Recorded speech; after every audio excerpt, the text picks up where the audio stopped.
400 million yil avval Yerda bir yil 365 kun emas, taxminan 400 kundan iborat bo'lgan. Olimlar buni qadimgi marjon qoldiqlari orqali aniqlashgan. Marjonlar daraxt halqalariga o'xshab har kuni kichik o'sish izlarini qoldirgan.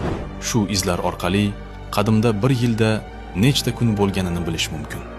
Agar bu sekinlashish millionlab yillar davomida emas, bir lahzada sodir bo'lsa-chi, agar yer birdan aylanishdan to'xtasa, yerga mahkam bog'lanmagan hamma narsa inersiya sababli oldingi harakatini davom ettiradi.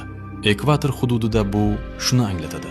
Jismlar sharq tomonga soatiga 1670 km tezlikda uchishda davom etadi.